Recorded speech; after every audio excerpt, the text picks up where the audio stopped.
My name is Burt Lund. 29 years of service with DEA, and I started out before that with BNDD.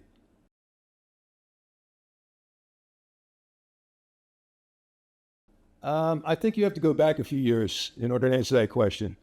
Um, Back in the late 60s and early 70s, we finally realized that the scope of drug abuse in this country had far outweighed what we thought the amount being used was. It became evident during the first seizure when they seized the French Connection case and they found 60 pounds of heroin, and they thought that that 60 pounds could shut down New York for a month. Later on, in reality, we found out towards the end of 1960s, early 1970s, that production levels were much higher than they thought. And we also realized that we could never be a viable enforcement program without including other countries as our partners. The amount of drugs that came in over the years turned it into a worldwide epidemic. Other countries were involved. Some of the countries had assets, and they had things. They had the ability to fight this problem. There were smaller countries that didn't have that ability. So in the late 60s, early 70s, the minds got together in Washington, D.C., and they came up with this international mobile training program where they at least gave some of the smaller countries an opportunity to be trained, to learn investigative skills, and to learn how to gather intelligence. So that became the crux of a lot of the mobile programs that we had going on. And that was how we we developed backdoor resources where we could go back to these countries and talk to the people we worked with and gain intelligence and gain information in order to help fight the problem.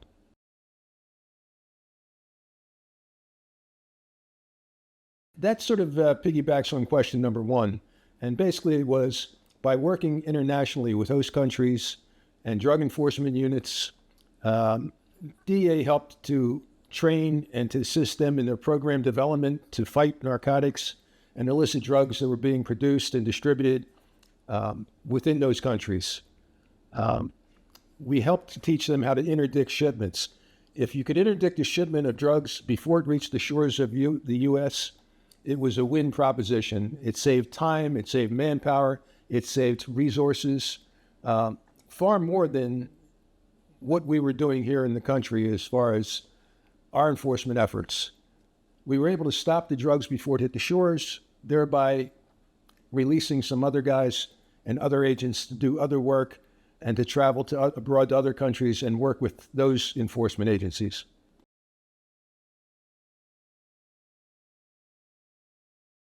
Snowcap was a program, it was a counter-drug operation designed to eliminate basically cocaine production and labs within South and Central America. It was a joint combined operation. What happened there was around 1987, President Reagan came out with a presidential directive, and it made drug interdiction and drug enforcement a national security issue. Once that happened, and it became a national security issue, that opened up the door for the military to get involved in the drug war. Before that, we couldn't go to the military for assets. We couldn't go to the military for training. We couldn't go to the Department of Defense. Basically, if we requested something for the Department of Defense, they would send us about 100 pair of fatigues, some combat boots, and said, sorry, this is all we can provide you. Now we actually have a chance to be trained. We had a chance to go out and to work with the military, people out of the Joint Operations Services, particularly JSOC, which is the Joint Special Operations Command, which was headquartered at the time in the Pentagon. Some of our counterparts working in Snowcap were the Border Patrol, the Coast Guard, United States Air Force, United States Marine Corps, the host country indigenous police, their military. So it was a combined joint operation and a combined enforcement operation.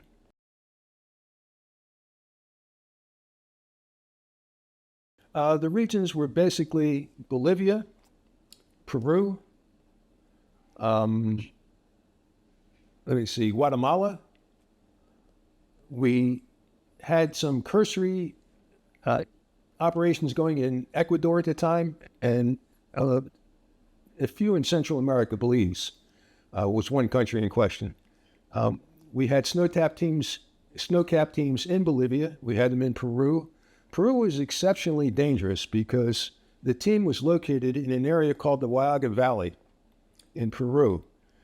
If you go back and you read the history of what was taking place in the Huaga Valley, it was the home of the Sendero Luminoso, which was a Maoist insurgent group of about 5,000 or 6,000 people. And they were very, very violent. And they were responsible for approximately 69,000 murders. And we were building a base camp right in their backyard. So that called for some other training and some other equipment that you would not normally find in a law enforcement situation. Those were the basic countries we operated in.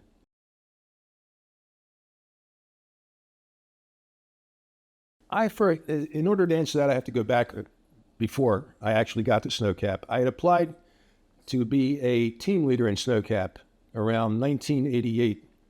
I called up Frank White, who I knew, and I told Frank I wanted to be a team leader. I knew I had my rotation tour as a GS-14 coming up very shortly. I didn't want to sit at the desk. I thought this would be a great opportunity for me to get out in the field to learn something new. When I talked to Frank, he said that all the team leader positions were closed. But when I got to headquarters to talk to him, and he would keep my name in the back of his head. About 2 months later, I got my transfer notice, and the transfer notice said, you've been transferred to Operation Snowcap as a staff coordinator and to report on such and such a date.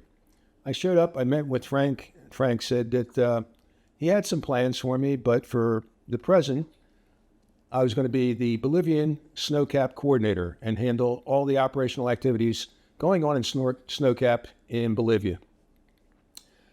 He gave me a packet of material about this high to read, and I was supposed to get myself familiarized with the material and how it pertained to Bolivia and what the operational activities were in Bolivia at the time. For 2 weeks, I went through and I read everything I could read about Bolivia. And after about 2 weeks one day, Frank came into the office and he said to me, I just had a meeting. Come on and sit down for a while. So I came into his office, and Frank normally wasn't a talker. He was pretty tight-lipped. And he told me to close the door, which is always Frank's way of saying, this stays between us. And I sat down and he said to me, I just came back from a meeting at the Pentagon. He said, and we just got approval to send a team of Snowcap agents through Army Ranger School. And I thought to myself, well, why is he telling me this? And he said, what we're going to do is we're going to take a team, and it's going to be a trial team. We're going to send the team through Army Ranger School. We're going to analyze the results. And if it meets our requirements and what we need, then we'll continue with the program. I'd like you to be the team coordinator of that. He said, you applied to be a team leader, so this is your chance. And I sort of looked at Frank and I said, Army Ranger School. And he said, yes. I said, Frank, I'm 41 years old. And he said, don't worry about it. You're in good shape. You'll do fine. And if you knew Frank, you knew that was pretty much the end of the conversation. So as I'm walking out of the office, he said, now go out there and let the Rangers know that Snowcap guys are good guys and do your thing. And I said, okay, Frank, I'll be happy to. And as I walked out, his very last word of advice was, whatever you do, don't embarrass us.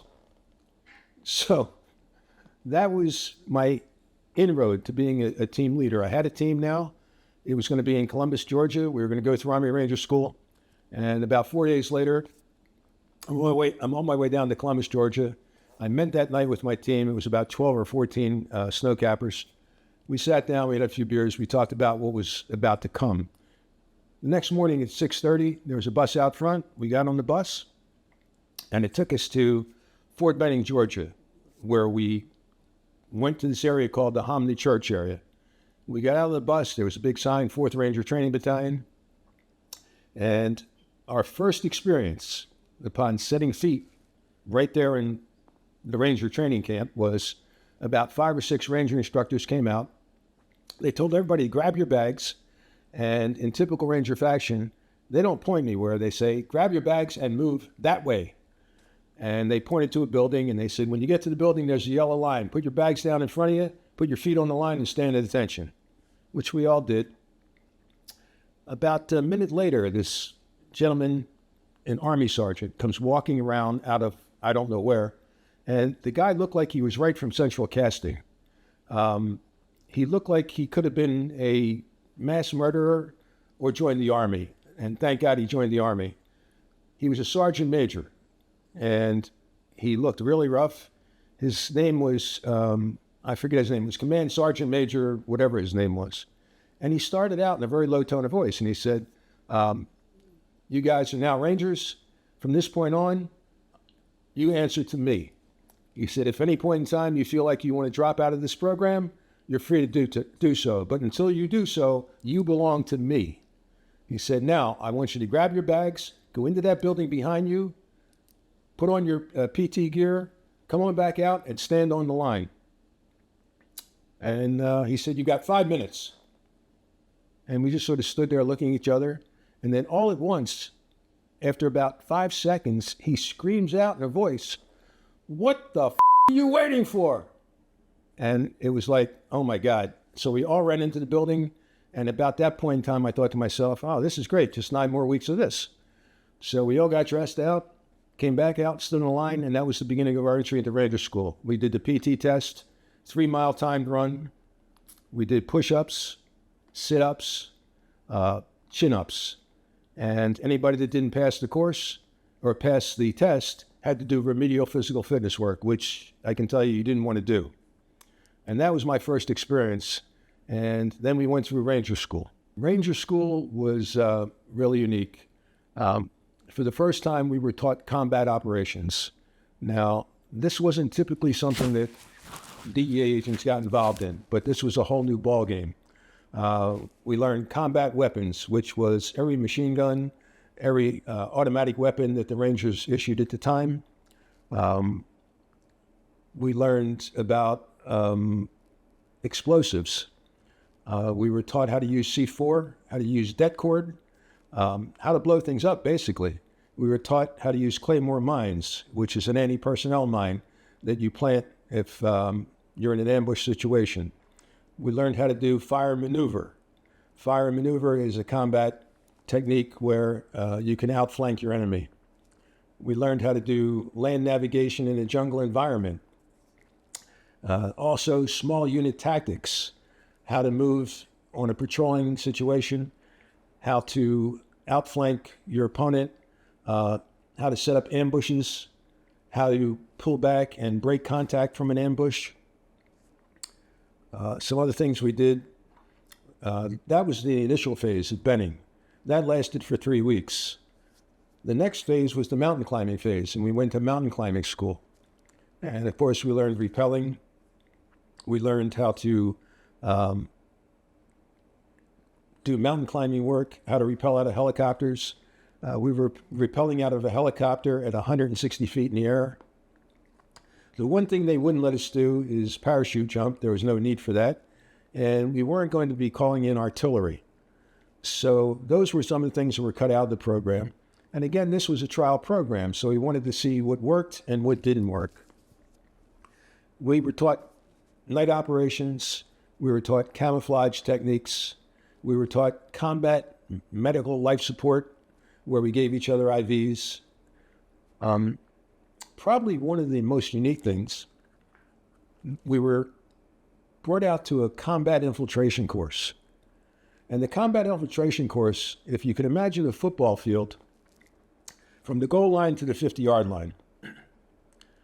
At the 50-yard line, there were 2 Ranger instructors who had machine guns set up in a barricade position, and they had a bar underneath them and a bar on top of the barrel, and they could only depress down to about 36 inches above the ground. Between the starting point, or the goal line, and the machine guns, there were a series of potholes. About every 10 yards, there was barbed wire strung about 1.5 feet, 2 feet off the ground. There were water, puddles and hazards and mud. And you were told before you started this course that they were using live ammunition, which they were. So the object of the combat infiltration course was that you had all your combat gear on, you had to get down and crawl, and when you got to an obstacle, you had to go underneath the barbed wire, crawl through the mud, go through the water, and at the same time, they're firing live rounds, machine gun rounds, at 36 inches above your head. Now, we were told if you start to panic, whatever you do, don't stand up. Just lay there on the ground and we'll get to you. While this is all happening, you had ranger instructors along the side throwing quarter-pound blocks of TNT about 5 yards ahead of you and about 5 yards behind you. And these explosions were going off to simulate a real combat course. So as we would crawl along, every time you got to barbed wire, you'd have to roll over on your back, take your rifle and push up on the barbed wire so you could slither underneath it. And every time you did that, you looked up and you saw this tracer fire going over your head, which looked like it was about a foot over your head. In reality, it was probably 2 or 3 feet, but it certainly looked like it was a lot closer than it was. We were able to get through that. Nobody got injured. So that was one of the more memorable things about ranger training. The last thing that we went through one time, or during the final phase, was what was known as the Trail of Tears. This training took place in a swamp in Eglin Air Force Base. And a lot of it, we went out for 2 or 3 days at a time. It was the last week of ranger training, and we were beat. We were really tired, and we're moving along at night about 2 o'clock in the morning, and the water is about chest deep. One of the agents that was in my team, guy by about, Mike Forte, he was about 5'7". The Rangers gave him the M60 machine gun to carry. The M60 machine gun is about 27 pounds, and with the ammo belt, it's about 30, 31 pounds. Now, Mike is about 5'7". The gun is about 3/4 of his size, height-wise. And we're going through this water, chest high deep, and I step into this hole, and the water comes up to my neck. Well, I was able to get through that, and it was so dark, it was 2 a.m. in the morning, and it's just as I got my footing, I hear a kaploop, and I hear gurgling and bubbling. And I turn around, and I see Mike's cap floating across the top of the water. And I see the barrel of his machine gun about 6 inches above the water line.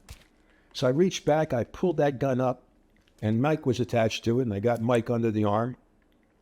And I pulled him over to where he could stand up.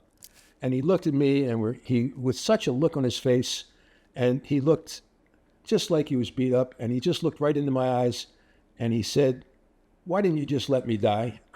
And it was one of the funnier times that we had at the time. We just laughed about it. It was about 4 days left for Ranger School, and we knew that, this would be over pretty soon.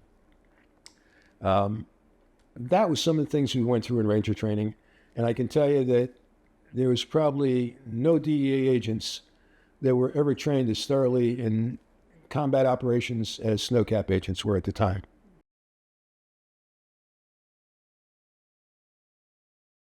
We had partners, first of all, from the Department of Defense.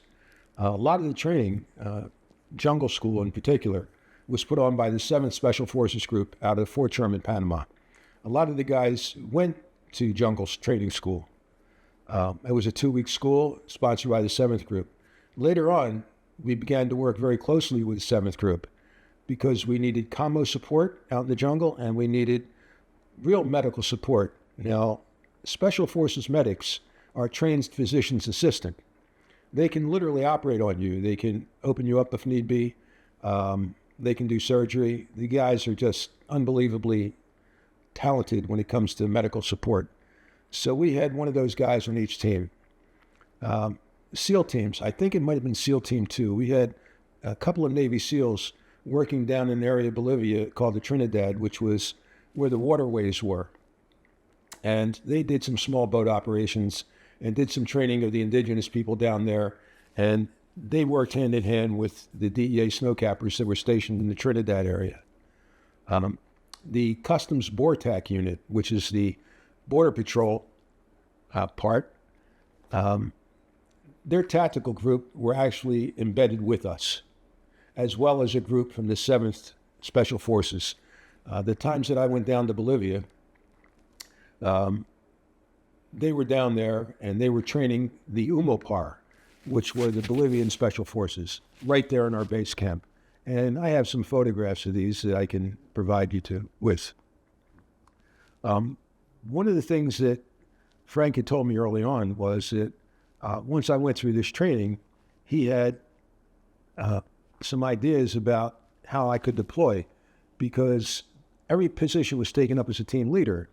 What he wanted me to do was work as a coordinator in Snowcap, but in the event that one of the supervisors or team leaders had to come back for court or had an emergency, then it would be a smooth transition, because I was already Snowcap trained, had already been to Ranger School, knew how to work all the weapons, knew how to plan the operations. So I would just simply go down and take his place until the team leader could come back. So that was my job. I filled two roles there. Worked as a coordinator and went back and did some of the Snowcap things. You would ask me, and I'm going backwards here, but you would ask me what my role in Snowcap was, and I just told you about the Ranger School. I wanted to get back and tell you some of the other things that I wound up doing over the course of 3.5 years that I was in Snowcap. Besides being a stand-in team leader in emergency situations, I was the headquarters coordinator for ops out of Bolivia and later on out of Peru. I did that for about 1.5 years, and Frank came to him and said, listen, we've got some new guys coming in. I want them to get acquainted with these countries. Excuse me. He said, I'm going to take you and I'm going to put you in and make you the logistician. Well, there was a guy by the name of, I forgot his name right now, but he was getting transferred out, so I took over all the logistics of Snowcap, which was an absolute nightmare. It involved getting ammunition purchased. We were actually purchasing things like belts of ammunition, grenades, explosives, C4, and we had to find ways to get this into the country through the State Department. And the State Department was kind of a reluctant partner, but they agreed to a lot of the things that we needed. So the Air Force would fly a lot of our stuff in C-141 cargo Starlifter planes, which I also have photographs of. The Coast Guard was a big partner in Snowcap. Along with the intelligence agencies, we were finally getting some good quality intelligence out of the three-letter agencies that everyone knows, CIA, DIA, NSA. We were getting some actionable intelligence out of that. We were getting some actionable intelligence out of, I don't know if it's classified or not, but one of the offices that controls the satellites. And we were getting some information in targeting packages. For example, the satellite would fly over the jungle 100 miles from a major city, and they would find a heat source in the jungle. Well, what's a heat source doing away from anywhere in a triple canopy jungle? And then they came up with a profile of where a cocaine laboratory or a cocaine-based laboratory would possibly be concealed in the jungle. And they came up with 3 parts of the profile. Number 1, there had to be a heat source. Number 2, there had to be a waterway to get the equipment back into the laboratory, somewhere close to the heat source. And number 3, there had to be a clandestine runway somewhere near the other 2 in order to fly the coca base out and fly it into Colombia. If we found those 3 things in a profile, chances are that there was a cocaine laboratory or a cocaine-based laboratory somewhere in that general vicinity. So we started developing targeting packages with the intel community. And of course, we worked with the United States Marine Corps. The United States Marine Corps was a big partner to us because we did all of our mount-out training at Quantico Marine Base. Mount-out training is where about a week before you actually go in the country, it's a refresher course. How to clean the machine guns, how to load the belts. You want to make sure that you're up to current with explosives. You want to make sure you're up to and qualified with using things like det cord, which is a cord that explodes. You want to make sure that you're up to date and qualified with grenade procedures. You know, grenades have a 4-second delay. You want to make sure that you don't think it's a 6-second delay.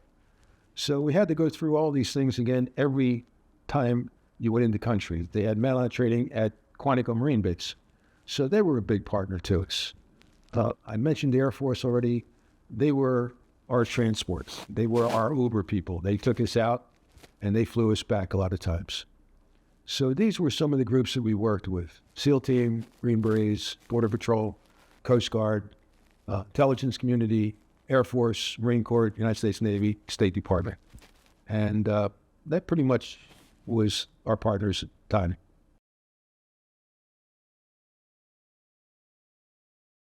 Absolutely, it's people. Undoubtedly, it's people. Every snowcapper was a volunteer, which means they had to accept a couple things. They had to accept the possibility that they might leave, go into a jungle, and not come back. It was a whole new ballgame down in the jungle.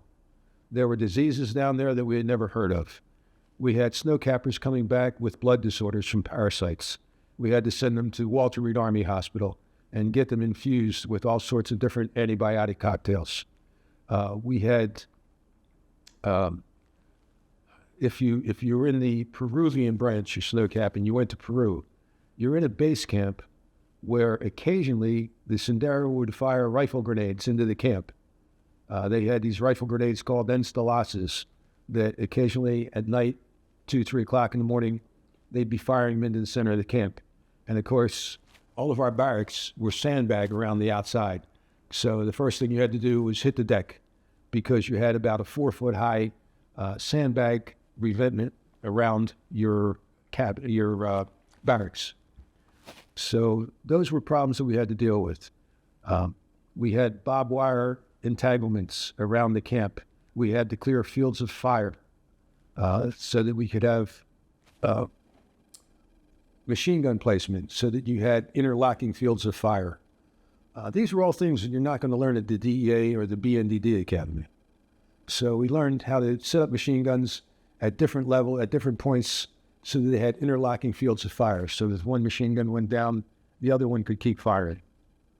These were all things that these people had to learn, and they did it willingly, knowing full well that they were going into a hazard environment. And I can't say enough about the snowcappers. They were trained in skills that no other agent had. I mentioned that before, but they did it willingly. There are people that, to this still day, I'm still friends with. It was, for lack of a better term, and I know this term has been beat to death, we were truly a band of brothers. If you were in Snowcap, there was no distance too great that you wouldn't go to meet a guy if he was in town, or to have lunch with him, or to have a beer with him. So greatest assets, people. The next greatest assets, Department of Defense, Ranger training units, the 7th Group Special Forces, SEAL teams. These were people that initially, when we went to Ranger School, they weren't real happy with us. We were civilians, and we were interjecting ourselves into their Ranger training. Unheard of. Occasionally a CIA guy or someone who was a intelligence community asset would go through Ranger School, or they'd have a Navy SEAL, or they'd have a Marine Corps enlisted man go through Ranger School. But we were civilians. We still had our hair. Some guys had beards, and we weren't looked on favorably until the very end. And at the very end, just about every Ranger instructor I know came up and they said, "You guys are some pretty good guys." In one case, the sergeant that I told you about, he and I became close, and he actually gave me a Ranger coin, which for him, most of the other sergeants looked at me and said, "Dude, you must have done something great to get on his board." So we developed friendships with the actual people that we worked with that were outside of DEA, and they were some of our greatest assets. And finally, there were a lot of people that were not in favor of Snowcap. They thought that it was going to end horribly. They thought that there was going to be a lot of agents killed in the process, and they distanced themselves with the program. The people who were in favor of it, I can't say enough about. The Frank Whites, the Charlie Lutzes, the guys who saw Snowcap for what it was, as something that we were going to take. We were going to take enforcement to a new level. We were going to go into the backyard of the trafficker.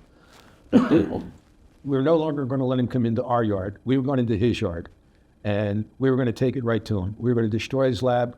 We were going to break his bank accounts. We were going to take his money. We were going to arrest his people, and we were going to disable his laboratories for the next 6 months. And that was a real hurt to those guys. So yeah, Snowcap guys, Snowcap trainers, Snowcap people in cooperation with Snowcap. Greatest assets I ever met.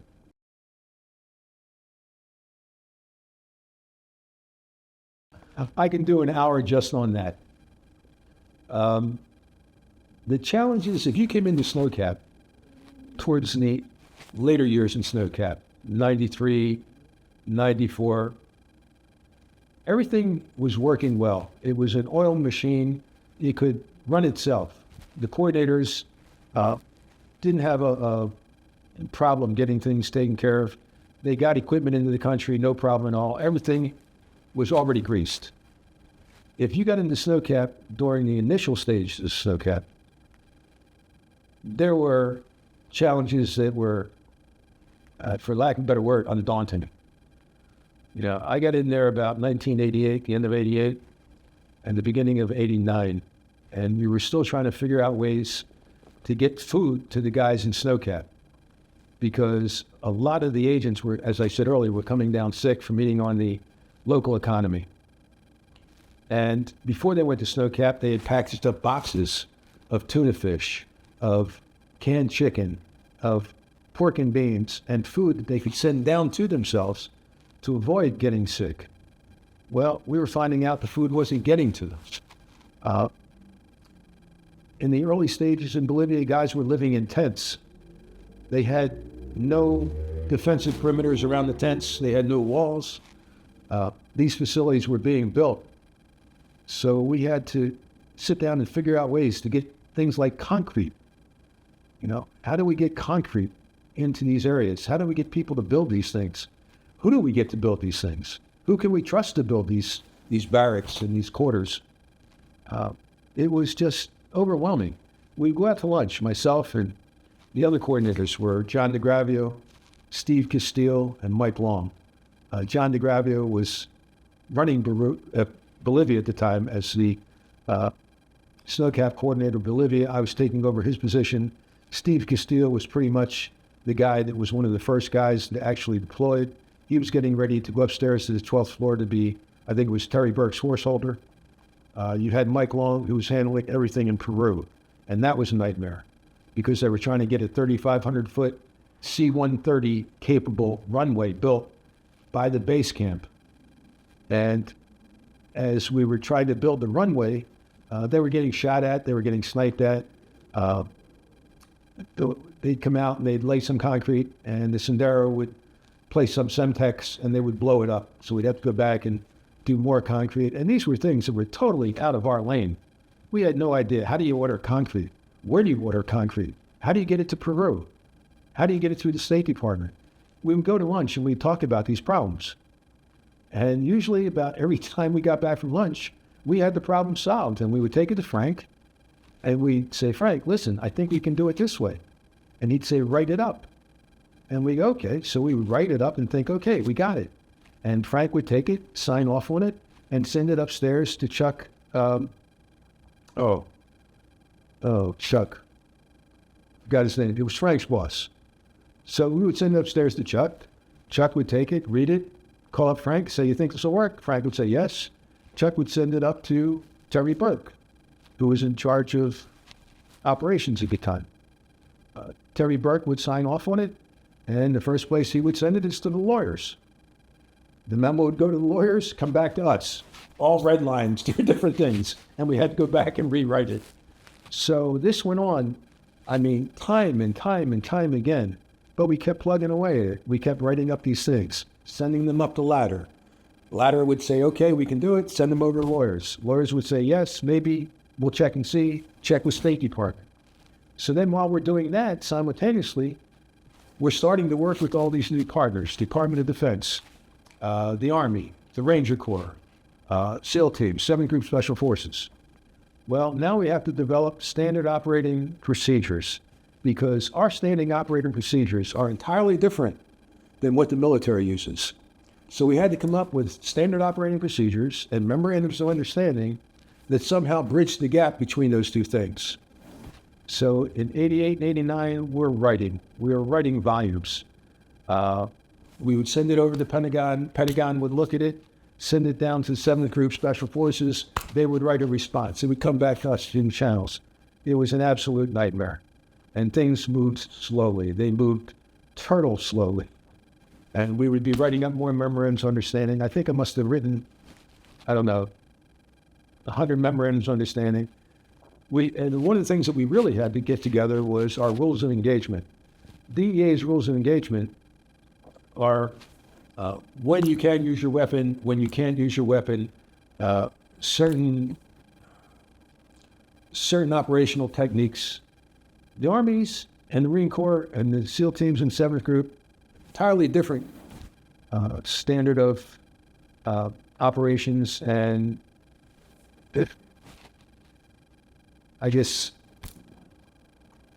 entirely different operating procedures. Entirely different ways as far as what was approved and wasn't approved. And we had to somehow come to grips with that. So that was a nightmare. It was the challenges were a lot greater in the beginning than they were later on in the end. Of course, in 94, when the plane went down, that all changed.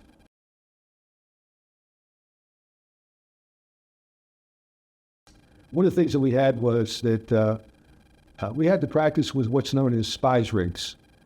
It was basically a parachute harness, and you had a rope coming out the back with a clamp on it. And when they wanted to get you out of the jungle, helicopter would fly over, and we had to practice this and train in this. The helicopter would drop out what looked like the old-time gym rope that you climbed in high school. But every 10 or 15 feet, it had a D-ring woven into the rope. And you would take your hook off your harness, snap it into the rope, and then once everybody was snapped in, you'd stand in a line, everyone in the same line holding the rope, and as the helicopter took off, the first guy would go up, then the next guy would go up behind him on the rope, and as the helicopter raised in altitude, they would take one by one the guys up, and you had your weapon with you, and the helicopter would take off, and you'd be flying below the helicopter, and that's how they would extricate you from a jungle environment. That's what we trained in. Now, we never used that, but that was trained in Ranger School, and that was kind of unique, because here we are flying back at about, I'd say 1,000, maybe 1,200 feet high, and you're just hung by this harness on the back of your back, and the only way you can control yourself is you put your hands out. If you wanted to turn left, you put your left hand out, and your body would turn. If you wanted to turn right, put your right hand out, and your body would turn. So that was one of the unique training things, and one of the training pieces of gear that we used. Night vision goggles. We learned how to use night vision goggles and use them in a combat environment, which is a little bit different than using night vision goggles just walking along the street. Night vision goggles were used in the blackest pitch black, but yet you could see outlines and silhouettes of people, and they were green. So you had to get used, and your depth perception was off. So you had to learn how to use night vision goggles and maintain depth perception, which was kind of interesting.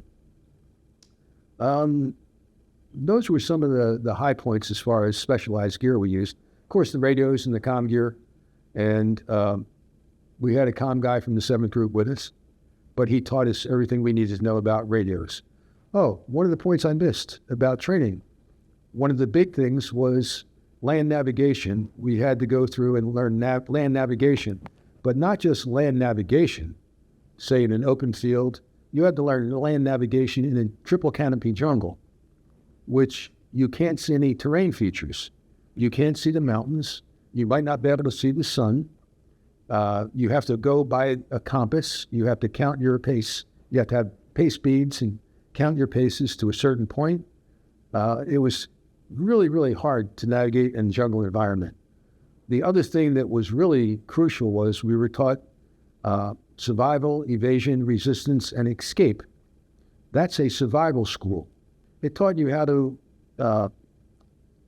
escape from being a hostage or prevent being taken prisoner. It taught you how to survive out in the elements. When we went through the school, we had to harm animals. We had to kill animals.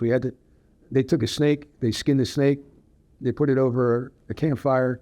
Everybody got a bite of the snake so that we could say that we were snake eaters and that we tried it. And sure enough, it does taste like chicken.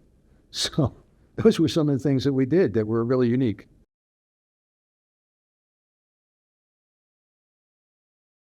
I was in headquarters, and we had gotten some recent intel from one of the agencies that said that there was going to be some type of violent protest taking place at the base camp in the Chapare in Bolivia. And Frank called me into his office and said, listen, he said, I just got this notice. It's classified, and it looks like there might be something going on in Bolivia, and they might try and overrun the base camp. Well, this was a first for Bolivia because we could expect that in Peru, and we had the gear and we had the equipment to repel that. But in Bolivia, we were kind of short on equipment. So he told me, listen, I want you to get down to Fort Belvoir right away. That was where our ammo bunker was. He said, I want you to load up. Well, I took another Marine with me. We went down to Fort Belvoir, and we had a pickup truck. We loaded up with gas masks. We loaded up with tear gas grenades. We loaded up with vests, bulletproof vests or flak vests. We loaded up with ammo, belted ammo, 5.56 belted ammo, because we had some squad automatic weapons down there that carried 5.56, and they carried 100-round belts. So we took cases of that down there. We took cases of grenades. We loaded that up. Fragmentation grenades, the real thing. And we loaded the truck, and we put the placards on the side. And then we drove the truck to Andrews Air Force Base. And we had another vault there. And then at a given time, Frank had me meet the DEA Merlin plane, and we loaded the plane. And you see, we could take all this stuff into country now because all the early legwork and the memorandums of understanding with the State Department and with the host country Bolivians and with the Bolivian DEA office and with the ambassador, they had already been taken care of, all these memorandums of understanding back in 87 and 88. So we had already laid the groundwork for this. We couldn't have done this without laying all that early groundwork. And we used the DEA Merlin. He flew us down. We landed in Panama, refueled, flew into Bolivia, and we got all this out to the base camp. We got the base camp all ready. We had the defensive fields of fire set up in case they tried to break through the wire, in case they tried to crash the front gate with a truck loaded with explosives or anything. God must have been watching over us because none of that happened. They got down there. They marched up and down in front of the base camp. They sang some songs. They had a couple of speakers that were yelling and chanting and throwing things over the barbed wire and giving us the normal gestures that you would expect. And about 4 hours later, they all just slowly disappeared in the jungle. I never knew where that many people came from. There must have been about 5,000 people out there that day. And I have no idea how they got out to where the base camp was in the middle of the Chapare, which was the jungle in the low-lying area of Bolivia. But we came through that, no problems whatsoever. But we were prepared. Frank couldn't have sent anybody else down there with this stuff that wasn't Snowcap, that wasn't Ranger trained.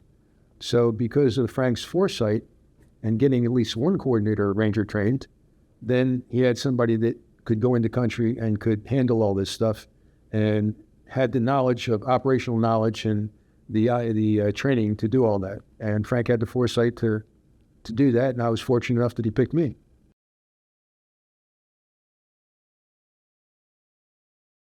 I was a fill-in team leader, which, by the way, that never really materialized because all the team leaders never got called back for court. They never had any family emergencies back home. So I would go down to Bolivia and Peru for 2-week periods at a time just to observe the operations, and Frank wanted me to stay current on the operations in case I had to go down there. Well, I couldn't stay current on the operations, and more importantly, intermingle with the host country government officials. I had to learn who the head of the UMOPAR was, which again was the Bolivian Special Forces. He had to meet me. There were some, things that had to be done as courtesy. So I would go down there maybe once or twice every 3 or 4 months and meet up with these people just so that I kept current on what was happening in the event that I did have to go down there. So I got to meet all the teams and work with all the teams. I went out on operations.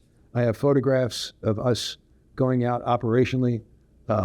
As a matter of fact, these are stacks of photos that are all snowcap related. Photos of the buildings, photos of the teams, photos of the equipment. So afterwards, if we need anything, we can discuss that. But I got to work with just about everybody in snowcap, either in country, going on a couple operational things when I was down there for the 2-week periods, or back at headquarters. I went out with the mount out training, and every training cycle I was there at Quantico Marine Base doing the mount out training with them.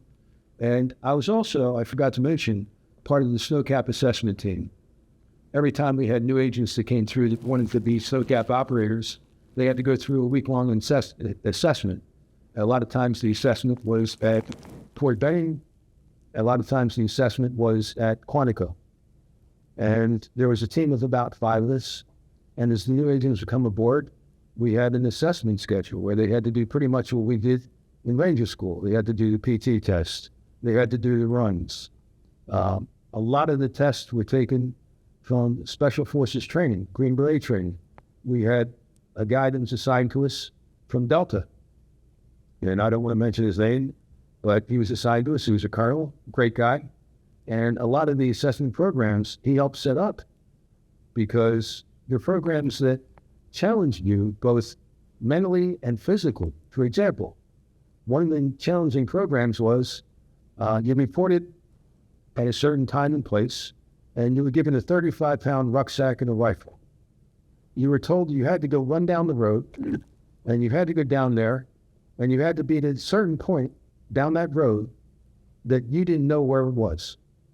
So you had to go down this road, and you had a certain place to be, and you had a certain amount of time to get there in order to pass the test.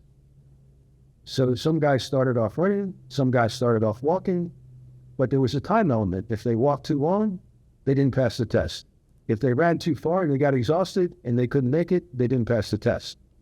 So it sort of was a mental thing where you had to figure out, how am I going to do this to make the time to a destination that I don't know and pass this test? Well, the obvious answer was that if you walked the uphills, ran the downhills and the flats, you could make the time. And the distance was 12 miles, but they didn't know that. And if guys made the time, they did it by walking the flat air, or running the flat areas, jogging with 35 pounds on the back, and then walking the hills, getting their breath, and then jogging back down the hill, which was easier because you had the weight on your back, and then jogging the flats again so you got the next uphill. And by doing that, you could make the 12 miles and make it in the time limit. And at the end of 12 miles, one of the other instructors would simply step out of the woods and say, okay, you're done. So it played with you mentally. A lot of people couldn't master it, couldn't wrap their head around it, and they would drop out because if in order to accomplish something, you should know where the goal is, where the end sight is, so that there's light at the end of the tunnel. Didn't exist. You had to be able to deal with it mentally and wrap your head around it. So that was one of the jobs I also had, and that's how I got to meet all the snowcappers. I was part of the assessment team that did that. I remember that it was somewhere around, they gave you about, because you had the pack on your back, I think they were giving you 12 minutes a mile. So if I remember correctly, that was about it. It was about 12 minutes a mile. And you had 12 miles to go. It was 12 I think it was 12 minutes a mile. And it could be done. I mean, it was a challenge. And that was the whole part of it. It was be challenging, but it could be done. And that was taken, believe it or not, right out of the Special Forces Q course. That I think they still use today at Fort Bragg.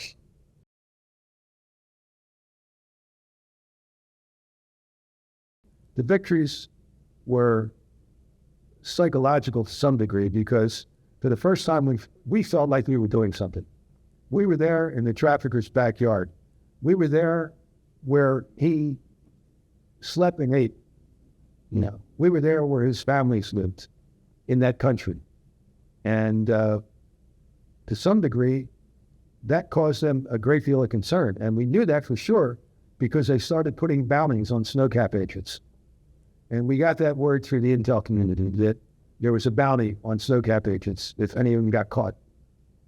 And the narco-traffickers put that out. So we knew we were hurting them. And of course, that was a great deal of satisfaction to us. And if you told the Snowcap agent there was a bounty on you, it was basically like, really? How much? I'll get so-and-so to turn me in. We'll share the funds. That's the kind of guys they were. They would laugh about it. So nothing bothered them. And to hear there was a bounty on them just made them prouder. Some of the victories were that when we started keeping statistics, we were eliminating literally tons of cocaine base, which is, it takes 10 kilos of cocaine base to produce 1 kilogram of cocaine hydrochloride. So we were hitting these cocaine bases and we were stopping them, the transportation of the cocaine base from going into the cocaine hydrochloride labs in Colombia. So we took down a lot of labs. Statistics were being kept and the amount of cocaine base was being taken out was more than, in some cases, more than we were seizing in different areas, in the states. And again, one of the big things about international work is that you stop it from coming to the States. You've eliminated all those police departments that had to make undercover buys of 2 and 3 grams. I mean, you're taking down 800 pounds of cocaine base at a time. That's 80 kilograms of cocaine that you're taking off the streets. So those were some of the things that when we started looking at statistics and headquarters started looking at statistics, even the people that weren't pro-snowcappers said, well, yeah, they're doing okay. It was reluctant, but they were like, yeah, okay, well, yeah, it's working. So those were some of the things we did. Relationships with host country participants. We got to meet some of the guys we worked with in the Unipar. In Peru, it was the PNP, Peruvian National Police. It worked very closely with them. We developed these relationships where now, if we needed anything, we no longer had to go through the Lima office and Mike Kane. Sometimes we could call if we knew the guy well enough, we could call him direct and say, hey, listen, I need a photograph of this guy. Get it for me. And we had the ability to do that. And which, by the way, let me just mention one guy's name, Mike Kane. Mike Kane had Peru at the time, and he was the country attaché during Snowcap. And I can't say enough about Mike Kane. Mike actually had his family in Peru, and the Sendero blew up a colonel or someone in a high military rank who lived about 10 houses down from Mike. And when the explosion went off, it was so powerful, it took parts of the house and blew it onto Mike's house. And Mike had to get his family out of Peru. So that's the type of things that we were dealing with down in Peru. And Mike got his family out. And I think at the time I was the Snowcap coordinator. And I told Mike, I said, Mike, I'll meet your family when they get here. I'll get them set up, anything you need. And that was the type of things that Snowcappers did for each other. And of course, Mike was in favor of us coming into Peru, and he sort of made things easier for us in Peru.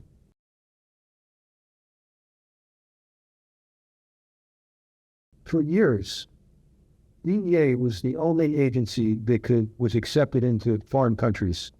The FBI wasn't accepted. We had complete control of the narcotics enforcement in most of the foreign countries that we worked in. The reason why they didn't want the FBI wasn't anything negative about the FBI. It was purely that the FBI had an intelligence collection function, and a lot of the countries viewed the FBI as an intelligence agency as opposed to law enforcement agency.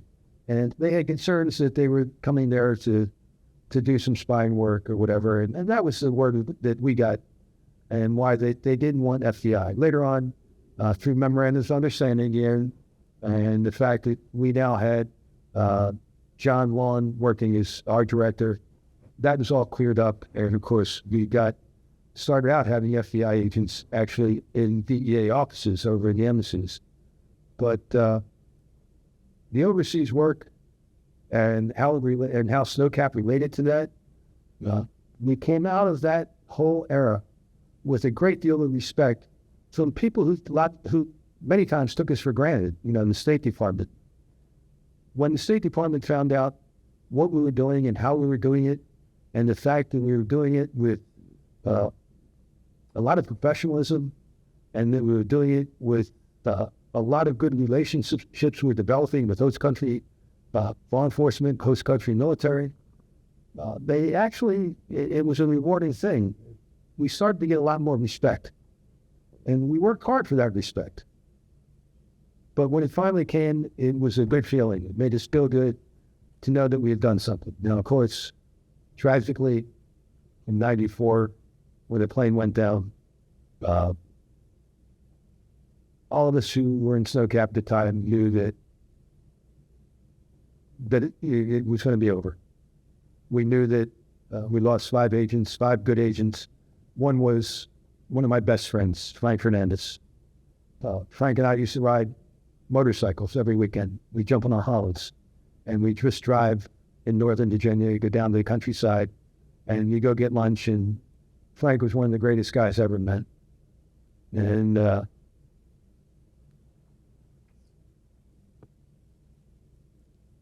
we lost Frank. Then we lost 4 or 5 other good people as well. One of the guys that was on my Snowcap team that went through Army Ranger School, the very first Army Ranger School, which let me say, this is going to piss a lot of people off, was by far the toughest Ranger School, because it was an assessment. We were going to have a back-end analysis of it, and every school that went through after that had it much easier than we had in that first school. We had no days off, and every Ranger School had weekends off after that. So we had a great deal of respect given to us because of that. But once the plane went down and we lost all the people we lost, and Juan Vargas was on my team on that first Ranger School, and Juan was one of the pilots on the planes that went down.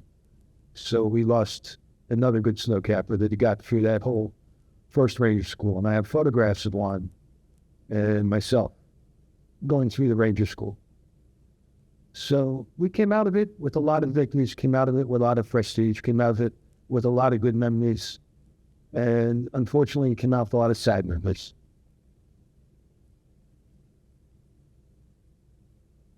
Sorry for your loss. It was everybody's loss for the fast teams, because a lot of that work had already been done for Snowcap, and a lot of those memorandums of understanding were used as boilerplates for getting the fast teams up and running later on, years later, after I left the agency.